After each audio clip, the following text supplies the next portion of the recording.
বান্ধবীর reception look নিয়ে থাকলো এই video. Hello everyone, good morning সবাইকে। আমি মেকআপ আর্টিস্ট মৌশিল আবার একটি নতুন ভিডিও নিয়ে চলে আসলাম। আজকে ছিল বিপাশার রিসেপশন, চলো শুনে নেওয়া যাক কীরকম লুকও চায়। Hello Bipasha, high.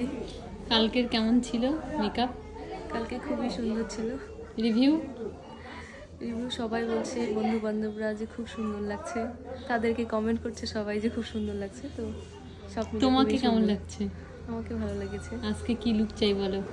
কালকে ভালো না লাগলে আজকে আমি অবশ্যই ডাকতাম না। সেটা ঠিক, আজকে কি লুক চাই বলো? কালকের মতো সিম্পল সেটেল অ্যান্ড গ্লোয়িং। ওকে, ঠিক।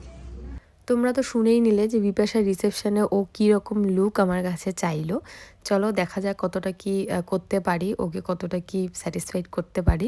চলো পুরো ভিডিওটা তোমরাও দেখতে থাকো। 28 নভেম্বরের এটা সেকেন্ড ব্রাইড ছিল, রিসেপশন ব্রাইড। ফার্স্ট ব্রাইড ছিল আকরাহাট আর সেকেন্ড ব্রাইড লোকেশন ছিল বৈদেগীরহাট। তোমরা অনেকেই আমাকে বলো যে দিদি তুমি জায়গার নাম একটু মেনশন করে দিও, তাহলে বুঝবে যে তুমি কোথায় কোথায় গিয়ে কাজ করো।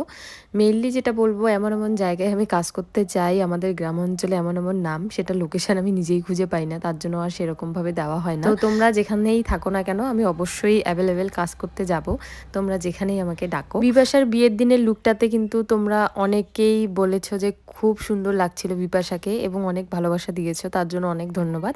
এবং রিসেপশন লুকটা দেখেও কিন্তু জানাবে যে তোমাদের রিসেপশন লুকটা কেমন লাগলো। টোটালি কিন্তু একটা অন্যরকম লুক। তো এই ছিল আজকে বিপাশার লাস্ট লুক। তোমরা দেখো অন্য অন্য ব্রাইডের থেকে কিন্তু টোটালি একটা অন্যরকম লুক আমি ক্রিয়েট করেছি এবং ওর শাড়িটাও কিন্তু প্রায় অন্যরকম। তো তোমরা সবাই দেখে জানাও যে বিপাশার রিসেপশন লুক তোমাদের কেমন লাগলো, এবং চলো বিপাশার কাছে শুনে নেওয়া যাক। তো বিপাশা, এটা লাস্ট লুক কেমন লাগলো? খুবই ভালো লেগেছে। পছন্দ হয়েছে? অবশ্যই। কতটা?